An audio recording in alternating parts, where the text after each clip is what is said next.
Welcome to the Elevate Your Equity podcast, where we, as married busy professionals, leverage real estate investing to unlock the 3+1 degrees of freedom: health, location, time, and financial.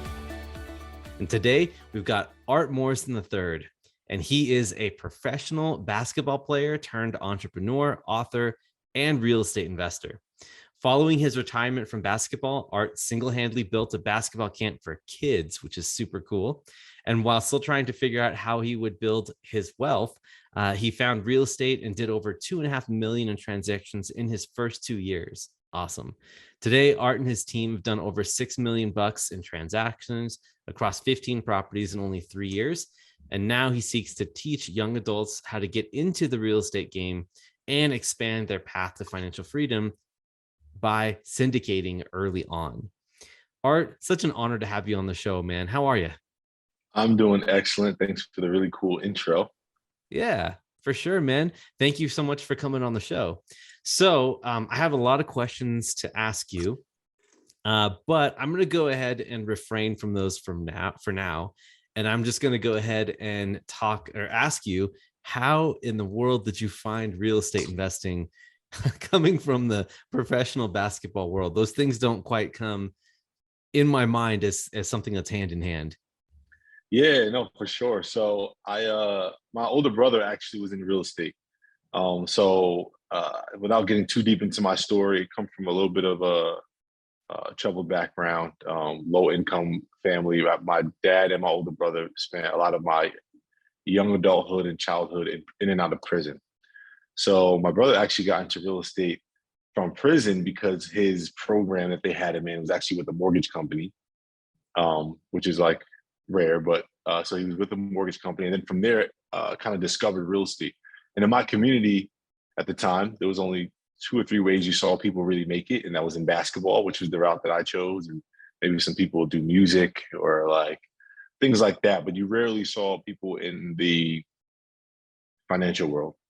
So when I was younger, going hard at basketball throughout high school, I just knew I wanted to go to the NBA. But I was kind of like from a distance seeing my brother's success in real estate at a young age. He was only, if I was 16, that means he was like 26. So he was crushing it. I think when he was like 26 or 27, he did like 1.3 million in a year. It was his best year at the time.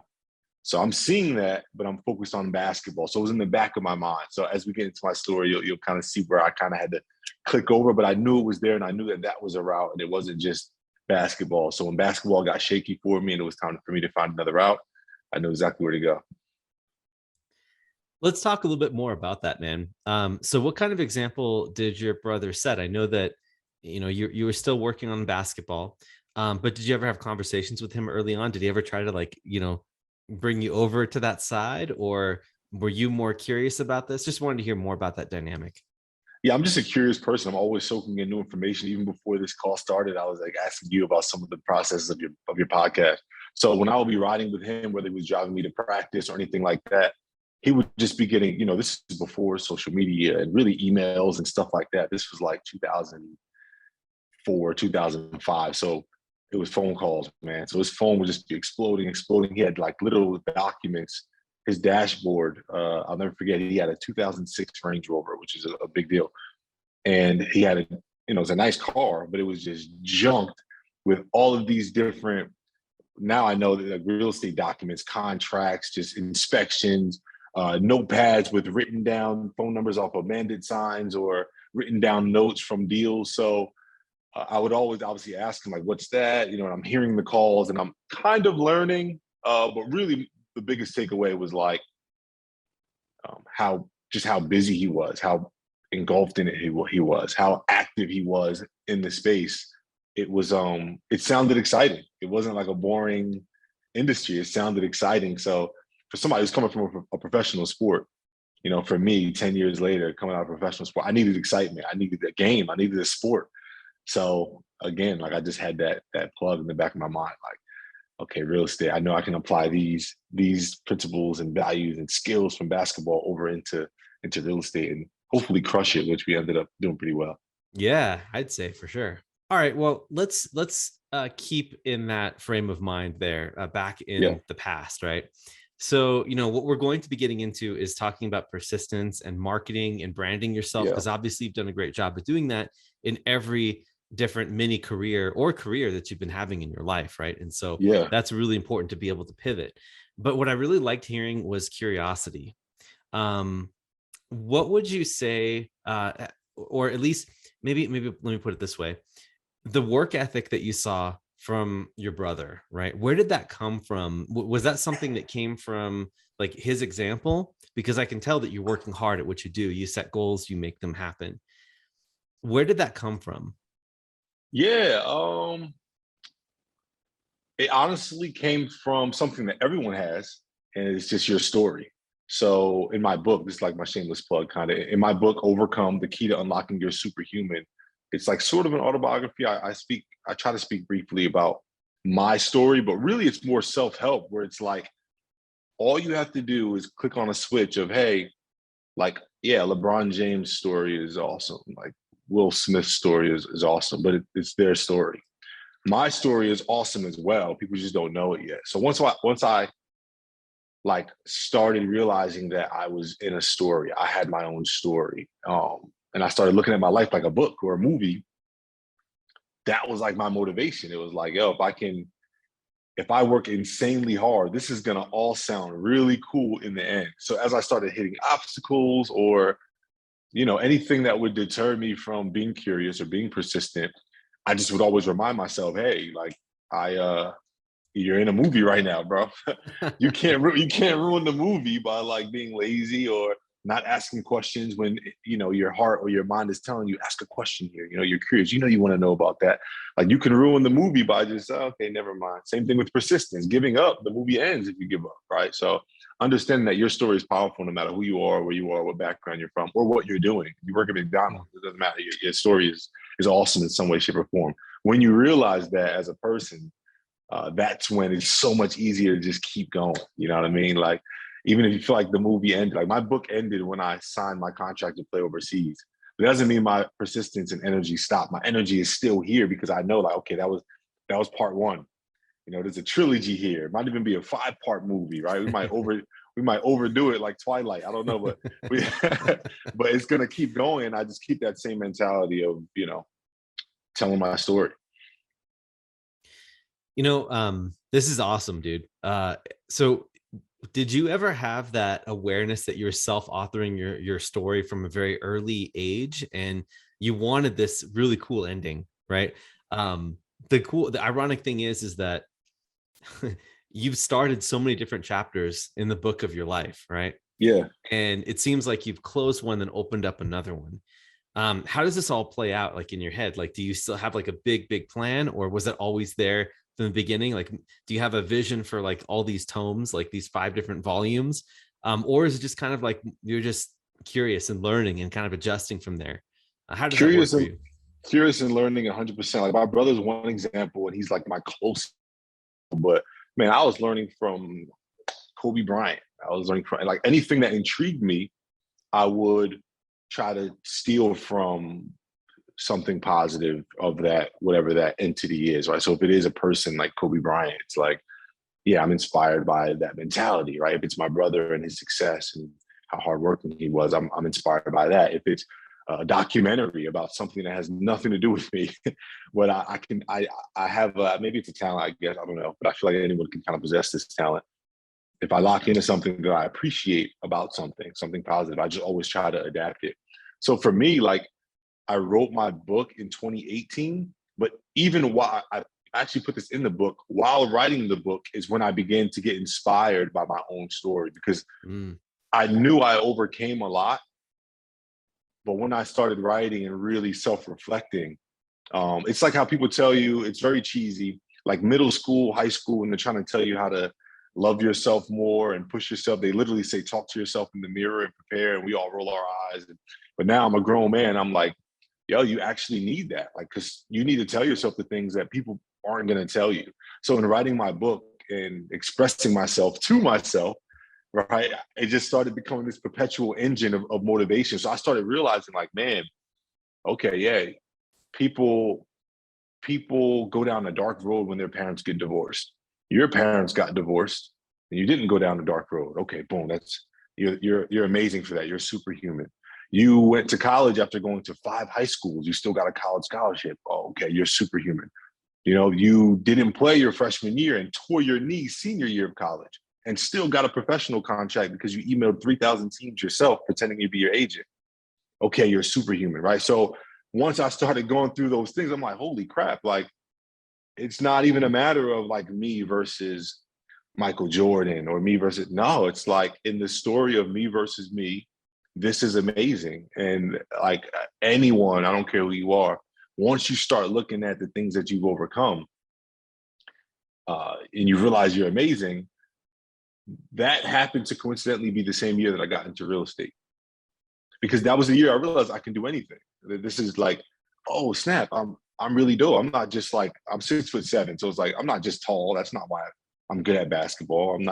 This is bigger. This is like a mental thing. Like my story has to do with why I'm good at these things that I'm saying I'm good at. And I'm not saying this in like a cocky way. It's at some point becomes objective, but everyone has this ability is my point, right? So I think it's really important to self-reflect and look at what you're overcoming, look at what you're going through now, look at what you think is a negative now, and take a step back and be like, yo, this isn't a negative. This is just like a really awesome chapter. Like, I don't care who you are. The best part of every movie is like when it's going down, you know what I mean? Like when the drama's happening, that's always the best part of every movie, every story. So that's how I try to look at when something is kind of in the way of, or deterring me, and I just push through it. Gold. Love it. A little long-winded, but you get it. It's all good, man. This is great. Like the hero's arc, everyone loves that, and you write it yourself, writing it for yourself, and you're aware of yourself writing the story as you go along. And I think that's genius. Let's pivot a little bit before we start heading into real estate investing specifically, because I want to talk about your experience in rebranding yourself.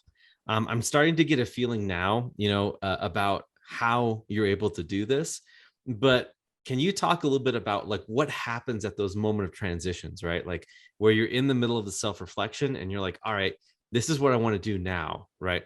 How do you set goals? How do you approach marketing and branding? Like, is this more of like is this something that you found a curiosity in that you just bring forward? Or is this like more of like an intentional thing that you go out to look for? Talk to us a little bit about how you're able to market and brand yourself, especially going from so like in the professional sports world to now in real estate investing or, your nonprofit. Absolutely. So the first thing in regards to setting goals, I write everything down.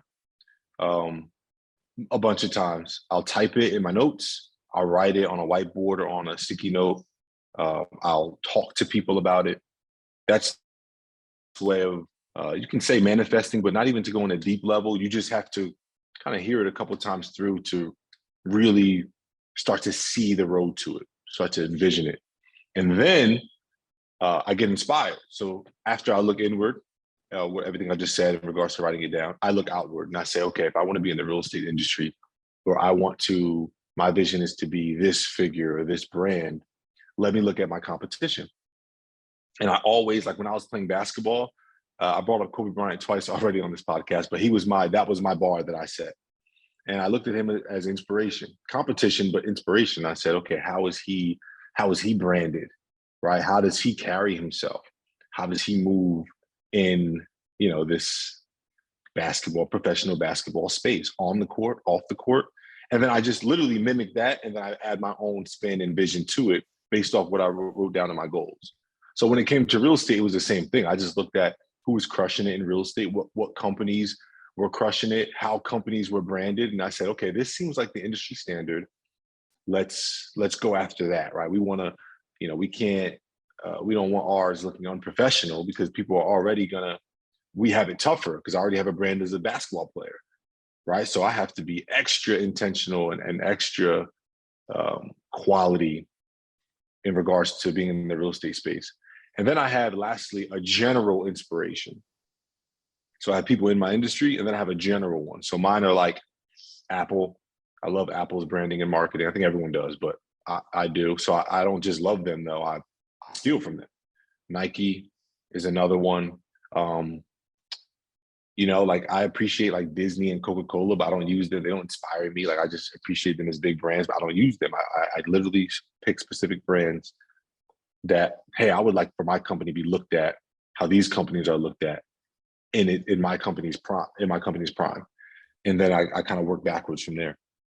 How do you set when you're doing these visions, or I'm sorry, when you're doing these brands, like you're rebranding and marketing yourself? How do you Yeah. set the vision for what you want to be? I mean, I know right now that you can say, oh, there's Nike, there's Kobe, Yeah. there's Coca-Cola, Apple, Disney, like all these awesome brands are doing incredible stuff. But they have machines and productions and things behind them, right? Yeah. And how do you go about setting your goals? Like, do you try to like mimic them as your brand, and that's what you want to do, or is it kind of your own flavor and you set a goal that's like benchmarked where you want to be within a year to look like that, a little bit like that? Yeah. Because some people will look at like the big thing and be like, wow, that's like, they shrug their shoulders and be like, that's too big, man. Like that's Yeah. going to take me Yeah. forever. So like walk me through how you're able to use inspiration from those to like set your goals and have something like as a picture in your mind as to where you want to go to with your brand. Certainly. Yeah. I can't even lie and say it's anything intricate. It's the rawest form of mimicking. It's just like, this Awesome. is what we want to do. Like that's the goal. That's the bar. If I wanted anything different, I would just choose a lesser bar, right? So even I'll use my youth basketball organization for an example. That bar is not set as high as my real estate companies, just because of the type of company it is, the potential revenue, and what the purpose is. The purpose is to give back to the community and reach kids. So I don't get too caught up on some of the things that I would get caught up when I'm like building my private equity real estate firm, right? It's way different. But I do want to give kids the feel that they're in a professional, right? Like my company is very specifically not named like Art Morrison basketball. It's like a stick figure of me doing something. And like, no, I want my kids to feel like they're playing or they're participating in the next Nike, for example. But it's just mimicking. There's no like, if I hit a wall of like, oh man, in order to do that, I need to do this, and that's not possible, then I just kind of cross it off my list or I find a workaround or whatever. But it's all mimicking, nothing fancy. Awesome, dude. Love it. Yeah. All right. So let's talk a little bit more about real estate, right? In this space. First of all, maybe we can start here. What has real estate enabled for you in your life right now? Everything your podcast is about: time, location, financial freedom. It's I'm sitting across from my content manager. He's editing a TikTok of me drinking a beer on the beach. And the TikTok is showing that it's the first of the month tomorrow, and how much money that we're making on the first of the month while we hang out on the beach and drink a beer. Like that's what it's all about. And when people ask me about like real estate, I would love to give them some like fuzzy answer about like passion and all that, but it's about money. I'm not going to lie. I like money. I like what it allows for me and my family. I didn't grow up with it, so I can't wait to see how I can leverage it to get closer to what everyone says it can't buy, in happiness. Right? I don't think it directly buys happiness at all, but it definitely puts us in a better position to trial and error this happiness thing out, right? So, but to answer your question in a more solid way, it's enabled me to, even my youth basketball organization, it's enabled me to, like, imagine running a youth basketball organization where you're reaching kids and you're doing right by families and you're pouring back into your community everything you learn through basketball. But every penny also matters, and you can't eat at night if you don't get every freaking dollar, right? It takes away from the authenticity of the company. It just does. Like, you know what I mean? Because now I got to tell people no when they want discounts, and I still have to do that as an astute business person. But you understand what I'm saying? When that was my primary income, it really took away the passion of it. But now the passion is back into it, and my time is back. I don't have to spend so much time in that because we've found a more efficient business model in real estate. It's just like the most efficient business model you could possibly. Like, it's an asset you can invest in while living in, while making money off of, and making long-term money. It makes so much sense. that has really added an ease of mind that I never really had in life.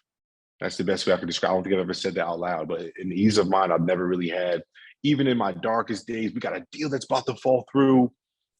Tenants didn't pay their rent. Even in those worst days, life is so much better than the way that I grew up. Because it's like, okay, if a tenant doesn't pay rent, even for the whole year, like it's like I have an asset that my money is parked and is constantly appreciating every single second. It's like there's so many pros to it that it's just an industry that I've found true, like real happiness and peace of mind in, just because it's so lucrative and so possible for anyone. It's like you don't need to be a genius. You don't need to be like anything special. Like you can crush it in this real estate game if you just know a few key principles and you have focus and persistence. Yeah, willing to work hard too. And I would That's say it. also that, like, having a marketing and a branding background and the confidence to be able to make these changes, right, and persist through the challenges. I think that's one of the most important things that you've been able to do for yourself here with this. So I guess that being said, I have so many questions still, but I want to try to distill the most the most insight out of the fewest words possible. So here for me, what I'm going to ask is, what advice do you recommend to those who are looking to maybe rethink themselves, right? Maybe they don't have your background. Maybe, they didn't grow up with some of the challenges, or maybe they did, and maybe they're getting crushed by it, or maybe they're suffering through things like that. Where would you recommend someone start to rethink themselves with? Got you. And do you want the business answer, or do you just want the personal answer? Let's do both, man. How's that? Yeah. So personally, just prioritize yourself. Like the biggest mistake I see people making, including myself, is they just prioritize so many things ahead of them: friends, family, parents. Just, you don't even realize that you're just prioritizing so much. And that's how you become miserable. And you're like, why am I miserable? Everyone around me is happy. My situation seems to be good on paper. Well, you're miserable because you're doing everything to make everyone else happy. Where if you put that same energy into what makes you happy, it's really life-changing and will lead to what I'm going to say next, which is your business, right? From a business perspective, when you take care of yourself first, you have so much clarity. That's the word I was looking for, clarity. Like, when you take care of yourself, your mind is just clear. Everything's clear. Your skin's clear. Like, everything's clear when you take care of yourself. But from a business perspective, where to start? Anywhere. Because the biggest thing that stops people from starting is analysis paralysis. That question is what stops them. Where do I start? And they listen to these podcasts because they want to know, where do I start? And the answer is start anywhere. For me, I started branding and marketing. I said, all right, I've never done real estate deals ever in my life. I don't really know too much about real estate. I know some real estate people. I know I work hard. And I know I'm good at branding and marketing. So I'm going to make a logo, an Instagram page, a website, pick some colors. I'm going to come off in the most professional way possible. All while in the background, I'm learning, I'm connecting, I'm networking, and I'm looking for deals. And by the time that my brand actually became a brand, I snapped, I looked up, and I had 4 deals under my belt. And then that turned to 8 and then 12. But I started with where I felt most comfortable. For you might, I coach a lot of people. I have mentorship, another shameless plug. But, some people get caught up in starting the LLC, or like they get caught up in things that are just like small detail. Yeah. It's a small detail. It's like not even where you have to start. Like, you don't even, like, you can do real estate without an LLC. Why would you let that stop you? I don't recommend doing it without an LLC, but it shouldn't stop you. Like, I don't recommend running 10 miles if you haven't ran 10 miles in 5 years, right? It's dangerous. You could pass out, you could hurt yourself, but I'm not mad at you for starting. You know what I mean? Like, you started, you went and did what you thought you were supposed to do. Same thing goes with real estate or business. It's like, just jump in, pick wherever you think you need to start and get started. And don't be afraid to ask for help. Seek a mentor. Yeah, I think that's That's awesome. Really good stuff here. And I wanted to add something too, because I wanted to give you a little bit of a professional or a personal story here. Yeah. I had started off investing in real estate. And it took me 2 years before I pulled the trigger and actually did something. And once I did, man, it was like the floodgates opened. Like in my first 8 months, I ended up buying like 16 units, like just out of the gate, right? And what kept me from doing the first one was this analysis paralysis that you were talking about, where you see, I'm the type of guy who was trained as an engineer, so I like to see the entire path before I make a decision. And I've learned to retire that hat, put it away, because it's not going to serve you. Life is all about discovery, making mistakes, and failing forward. And as soon as I shifted my mindset from making $1 million off the first deal, right, off the first buy and hold and the first burr, right, to just learning something, to just covering my downside, like obviously not making a dumb mistake and just buying the first thing that comes into my realm, my sphere of influence, but Yeah. making some calculated risk and just understanding that I don't know what I don't know, right? As soon as I made that paradigm shift, the floodgates just opened and profitability came. So it's like you're removing these self-limiting beliefs, right? That Yeah. you're using it as an excuse. So I'm talking to the listener right now who is maybe on the edge of making a decision, have been thinking about that decision for a really long time, or wanting to do something for a really long time, and you're letting details like what Art was talking about get in the way. You got to ask yourself, are you using that detail as an That's an excuse excuse. to jump in? Because that's what I felt, right, going into it. The common thing you said was self-limiting beliefs. That was the common thing of what I said for how to get started in business and how to get started or get out of a hole personally. You have to eliminate everything that causes self-limiting belief. Like, because it's natural, you limit yourself. Like, it's like a safety mechanism. So when you remove those things, like you could think it's so much easier to invest in someone else, even energy wise, or like whatever. Like, it's so much easier to pour into someone else. They're taking all the risk, right? So it's easy. You're pouring in everyone else and you're not happy, right? And now you don't have clarity and now you can't start your business. It's like, do the next thing that comes to your mind that leads to your happiness personally and then your success business wise. The next thing that comes to your mind, obviously in moderation, write it down, do all the stuff we've said on this podcast and every other podcast episode of Elevate Equity, right? So, but at the end of the day, it's just about taking action. If you don't take action, nothing happens. Yeah, it's on you, right? That's the other thing I wanted to mention too. Thank you for reminding me, is that you have with everything that you're doing with this marketing and rebranding yourself, rebuilding yourself, calling yourself an expert in something, or at least showing the world what it is that you're good at in this specific aspect. You are telling the world that you believe in you. If you don't believe in you, man, the world's not going to believe in you, right? Like there's no way. It's got to start somewhere, right? Everyone keeps looking for this external validation. This is exactly why, Art, we're talking about. I mean, we're supposed to be talking about branding, right? We're supposed to be talking about marketing yourself and making yourself, out there and visible, right? And shifting, being able to shift from one business to the other. Yeah. But you notice that like 90% of this conversation has been mindset. Yeah. There's no coincidence there, right? No, they're absolutely connected. It's what do I call it? It's like the Kanye West effect. It's just like the best marketing and branding is believing in yourself. The best marketers and branding people are people that believe in themselves, companies that believe in themselves. Like Apple gives off a vibe like they have the best phone, even when their phone wasn't even of 4% market share. Like their phone wasn't even used by the most users. Like Android, there was way more Android phones, but Apple still moved like, yo, we have the hottest thing smoking. It can't nobody touch us. We're the best. That other company sucks. Every other company sucks. We're running this. And that bled directly into their sales. That style of branding and marketing always works because people, most times than not, believe you. They believe you if you believe in yourself.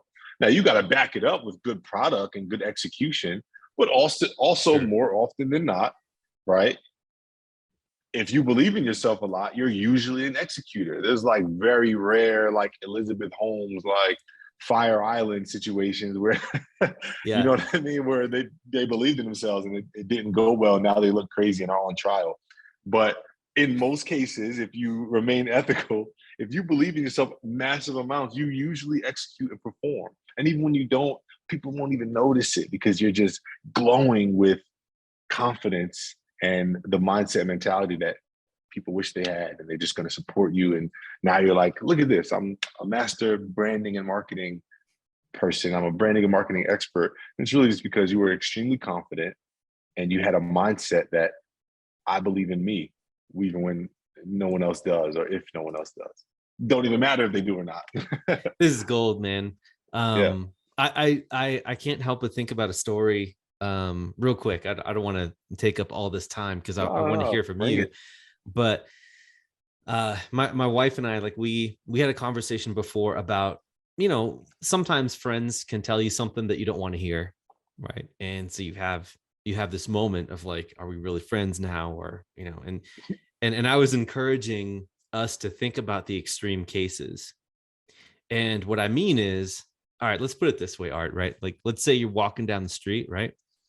And someone comes up to you and curses you out and says, you're not worth anything, you know, you suck, right? Yeah. Think about the message and the person behind the message, right?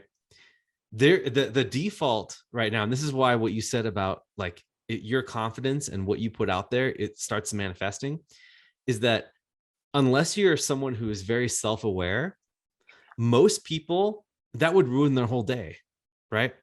Someone that doesn't even know you, doesn't know you from anywhere, right? Yeah. They send this message to you and right in your face, and then you start to believe it because you're hearing the message, right? Yeah. But you Yeah. don't take a step back and look at who is delivering the message, right? So I guess how I'm tying this in with this whole like branding thing is that if you can send that message out in the universe, right, it becomes self-fulfilling. There are some Mm-hmm. people that will say, hey, you know, you don't know anything, right? And that's all right, right? There are people that do have that filter, and at some degree like may try to subvert you even. Mm-hmm. But most of the people out there will believe messages that you put out there in the open. There's people that abuse this, right? So you got to be on the light side of this, man. If you can pick the dark side of the coin or the light side of the coin. But Right. what I'm trying to say, right, is that if you express yourself, it becomes a visualization, it becomes an affirmation that actually manifests, and other people believe it, and then it just starts to come in. And would you say that effect has happened every time you have shifted your focus into something new? Yeah, all day, every day. I mean, basketball was obviously the first experience of it. I mean, I was saying that I was going to play professional basketball before I even had a contract, and even after emailing 3,000 teams, I got one contract. You know, Which is That's baller, by the way. That's crazy. yeah, it's definitely one of my crazier stories. But from there, even on smaller levels, it just was happening. When I started my youth basketball organization, I would draw on my whiteboard. Okay, if I want to make $100,000 a year, I have to train this many kids a day, have this many camps a year, have this many teams, and yada yada yada. And fast forward, like we got to it eventually, but most times pretty quickly because like we just set that goal, and it's possible. People are doing it. Like that's the other thing too. It's like this. What we're saying is not hard or far fetched. Because I'm so curious and I soak in a lot of external positivity. Sometimes I'm literally sitting around and I'm like, people are doing this stuff that I'm setting goals as. So I already know it's possible. So I'm Yeah. not even setting out to do the impossible. So what is so scary? People are doing it. When I was starting my youth basketball organization from zero, there were 3 or 4 other organizations in the area. And I'm looking at these guys, I'm like, yeah, this person can do it. Like this person didn't even play professional. Like they can do it, I can do it. Same thing goes in real estate. I mean, you know, you're in the game. You come across some people that are like, yeah, were they so good at this? They do not seem confident at all. You know what I mean? Yeah. They don't have that glow. They're not this, they're not that. There's hundreds of, there's thousands of people doing real estate. And there's so many people doing real estate. I don't know why it would be scary. like I do know because I've been scared at some points, but we're not talking about doing the impossible here. We're just talking about believing in yourself enough to do the same thing the next person is doing. You know what I mean? Like it's not even that much of a belief, but it is needed. Yeah. And when it comes to executing and from a branding and marketing perspective, it's I don't know. I've just always had that knack for, hey, this is what it's supposed to look like. So we're gonna make it look like this. And I believe that I can execute the way that I'm saying it's gonna look. So like in real estate, it was if we could just do a deal a month. And next you know we were at a deal a month. But like the hardest part was I guess saying it, right? Like the hardest part was just like dedicating yourself to this goal. After that, it was just like, all right, this is what we have to do. Like, let's go, let's go. Put your head down, don't look up, don't look to the side, and just get after that one goal with extreme focus. And there's not much that we as humans can't do. Like we're very powerful beings. Yeah, I can't agree with you more, dude. Like you've said it way better than I could ever try to articulate it. But I do want to say one last thing because I do want to move on. And dude, this is gold. But I want to make sure that you have time for yourself and your family as well, because we could talk about this stuff for hours. But the last thing I wanted to ask you was, how important is in your mind abundance versus scarcity? Because maybe there's some people out there who are thinking, yeah, there's 1,000 people doing it, just like you said. That's why it's too crowded. There's not enough for me. There's like, you know, how would you, does that even enter your mindset? Or if it did, how did you overcome that? No, vulnerable moment. I'm bad at this. I can become a scarcity person because that's what I use as motivation. That's what makes me go. Wow. So when cool. things aren't clicking the way that they're supposed to go, it can be very detrimental and dangerous. So I know this podcast is heavy on couples in the business and industry. So I have to give a shout out. She's looking over here like, is he going to actually mention me? I have to give a shout out to my significant other, Caitlin, who also works within the business in our acquisitions. But even outside of that, she is mostly my soundboard, meaning she gets beat down with all my ideas all the time. When I say I need to say something out loud to somebody, she's the person that gets the earful. But anyway, she's big on the abundance piece versus the scarcity piece. So it always definitely recalibrates my mentality because it's not easy to always think in abundance, especially when you're talking about finances. Like, yo, nobody's trying to hear that abundance nonsense. The bills are due tomorrow. My account there's not enough money in my account to cover this cost. I don't want to hear abundance, right? Oh, there's plenty of deals. All right, well, where they at though? You know? Yeah. So everyone's not good at kind of clicking that on. So to my point, I'll say definitely surround yourself with people that are, or partner up, or find someone, or settle down with someone who does bring that to the table. Because I could not imagine where my business would be if we both had a scarcity mindset. I found a way to turn scarcity positive, but it still ain't as good as an abundance mindset. I have, my biggest flaw is that I have an abundance mindset when things are abundant.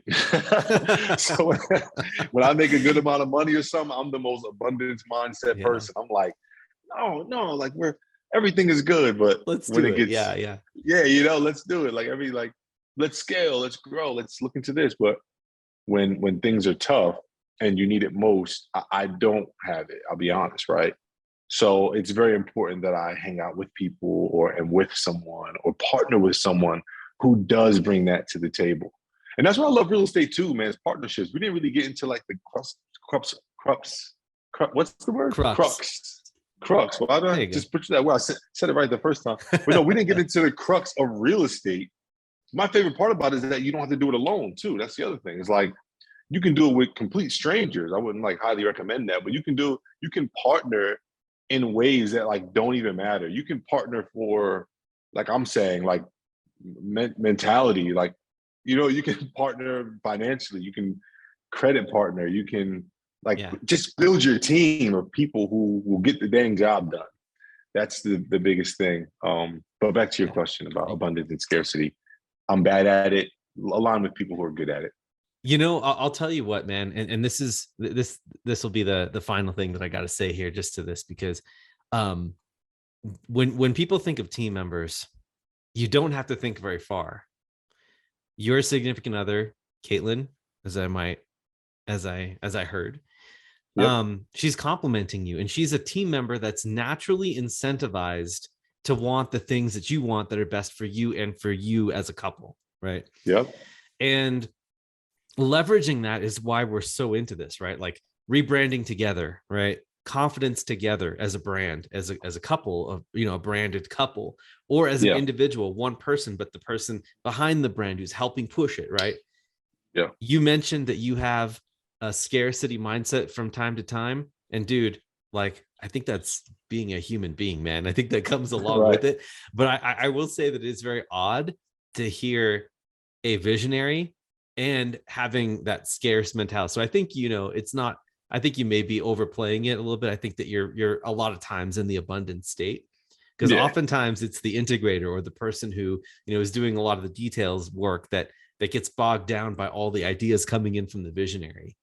In any event, I think that having someone to share this with, to push you, to be surrounded with. So even if you have an issue like with scarcity, having someone that you said that could just be your spouse, that's your team member on your real estate investment, can push you into the abundance thinking. Yeah. And the last thing I was going to say too is a good resource for anyone who's suffering with this right now is Dan Sullivan's latest book called Gap in the Gain. Incredible book. And Art, I don't know if you've read it, but you guys need to put that on your reading list, because that's incredible book. Just like Who Not How. It's called what Gain? Gap and the Gain. Gap and the Gain. Right. There's difference between the gap and then the gain. And after the recording, I'll tell you a little bit more about it. But for the time being, dude, like, we got hit with a whole bunch of wisdom here, like such good stuff here.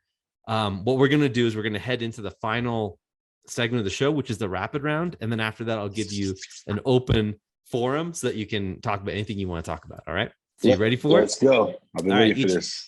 5 questions, each one of them less than 30 seconds. And if you are ready, we're going to ask them right now. Ready. Number 1, what book has had the biggest impact on you and why? Outside of Rich Dad, Poor Dad in the Bible, just because we get those all the time. All the time. Yeah. Self-Esteem Prophecy. Great book. It's all about energy, and all encompassing energy. It kind of removes the religion. It kind of ties it in later, but yeah, it's all about how we connect with people, how we connect with plants, food, just everything. That feeling, that something, that voice. It's about that, and it's really good. Dude, very cool. I've actually been looking for something like that, so thanks for mentioning. All right. Yeah. Number 2, if people wanted to emulate your success, what do you think is the first actionable thing that they could do to follow in your footsteps? My first initial answer was don't. But that was my first answer. So take that if you want to take it. And it goes with everything that we said on this episode, right? Like, look at your story, and you'll reach whoever it is success you're trying to reach. But look at your story. But on a hard level,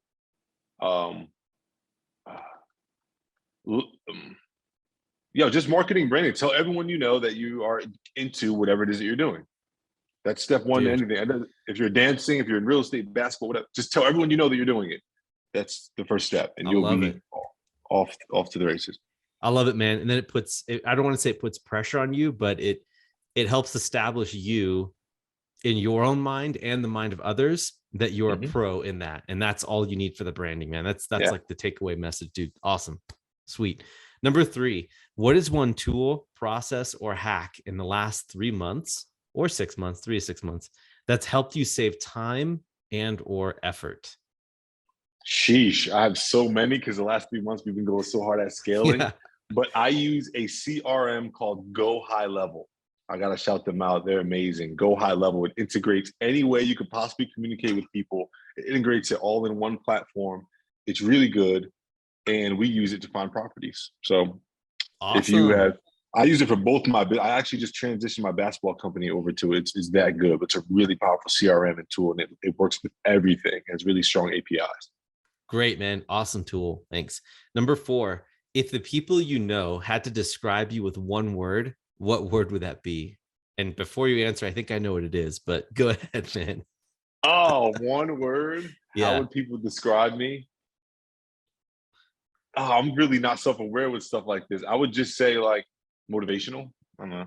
Yeah. I was going to say confident too, but Competent or confident? I think both, but I went with confident.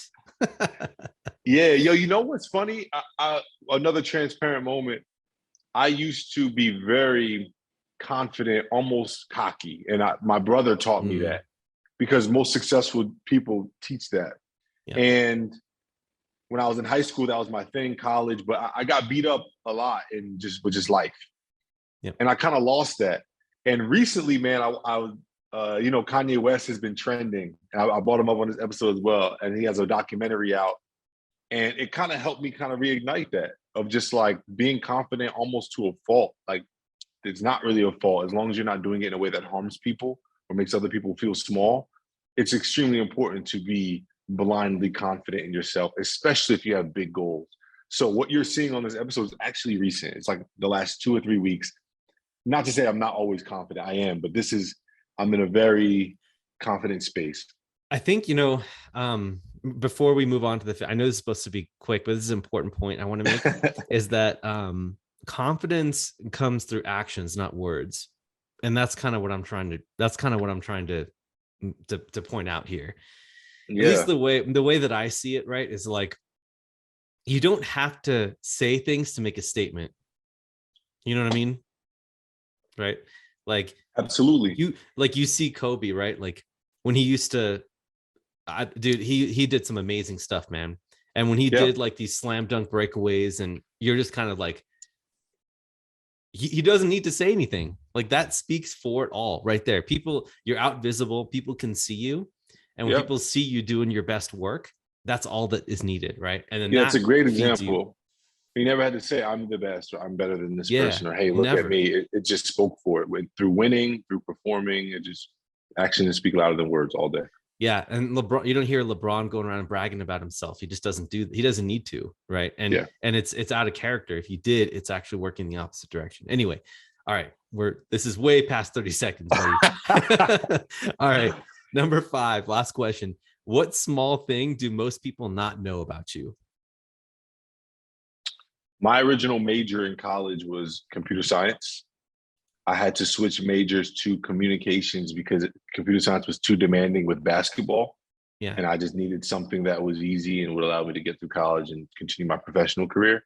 And I ended up falling in love with communications because it was like almost like computer science, but a higher level to where I wasn't doing the coding and stuff, but I still got to play with all the toys. But I've always been, my dad calls me Inspector Gadget because I was always into technology and softwares and I just love playing with that stuff. A lot of people don't know that because I play a sport and I'll sit in front of a computer all day just reading about something. Dude, that's the curiosity, man, coming out from a young age. I love it, man. Well, dude, this has been an absolute pleasure. I didn't know exactly how this was going to go down, just because like branding and marketing is very vague and very like fluid, but I'm super happy with everything that we've discussed today. And I hope that you are too, because this is gold, man. A lot of great stuff talked about here. It puts branding and marketing in a way that like anyone can do it. Because when you see branding and marketing, you think like you have to be a major or take a course for it, which I still recommend those things. But a lot of it is what you were saying. And I appreciate you kind of piggybacking off what I was saying and making it clear for your audience. Because a lot of it is just like confidence and everything we discussed. Yeah, man, for sure. For sure. So before we end, I'm going to give you the open floor right now, man. Talk about anything that you want to talk about, like how people can find out more about you, your programs, your brands, anything you want to talk about. Go ahead. Awesome. So Art Morrison III here. Art Morrison III. I always am intentional about the third because, like I said, my dad had a kind of a troubled, he was in and out of prison, struggled with drug addiction. And my mom used to yell at me so much if I didn't put the third because she didn't want our names confused, even at the library, checking out a book, right? So with that being said, you can follow me on Instagram at Art Morrison III. Right? You can go to my website, www.artmorrison3rd.com. That's artmorrison.com. Those are places that you can find me, and I highly recommend going to my website and getting that free ebook that I wrote. It actually is a really good book. And I say that not just out of confidence. I haven't written a book since. I'm actually afraid to write a book because that book was so good. It's like, how do I back? I don't even know how it happened. It just like kind of happened. It was a moment in time. But anyway, Overcome: The Key to Unlocking Your Superhuman. The book is free on my website in an ebook form. You just download the PDF. If you want to support, you can buy it. There's like an email after you download it saying, hey, if you want to support, go buy it. I'd love that as well. And then also on that same website is where I offer mentorship. My mentorship, I've streamlined down to strictly real estate. It's because I just got so busy. I stopped taking on small business clients as well as even like life coaching clients. So I know we spoke about a lot of like life stuff and mentality stuff. So I'm like, now I'm inspired to launch that product again, but I just don't have the bandwidth. So if anyone wants to learn how to apply your mindset to real estate and actually learn hard real estate strategies, artmorrison3.com, check it out. But definitely follow me on Instagram. I give a lot of value there. I look forward to connecting with everyone. We're still small. We're new. Only been doing this like 3.5 years. We've been doing really well. I'm building a team around it. I'm loving our processes. I'm loving the people I'm meeting, like Derek here. So anyone else who wants to meet, anyone else who has a platform that they would like to have me on, I'd also love to have you on my platform. You specifically, Derek, as well. Like, for sure. Let's do it. Let's just build this really awesome network in real estate of awesome people. So connect with me on Instagram. I'm also on like LinkedIn, Facebook, and all that stuff too, but those apps are boring. So I'm rarely on them, but you can find me on there too at Art Morrison III everywhere. All right, dude, Art, such an inspiring story. Thank you so much for coming on the show. And for all you listeners who have listened all the way to this point, I want to thank you as well. And please make sure that wherever you're listening or you're watching this, please engage with us. Like, comment, subscribe, anything you can to engage with us will really help us, and it'll help appease the algorithm gods so that we can find our way up that chain, right? So we can get more exposure to more people just like you, and also so that we can get incredible guests just like Art coming on the show. So really appreciate you. And that being said, that's all we have for today. Art, thanks again, man, for coming on the show. Good stuff. Thank you so much. Very thankful.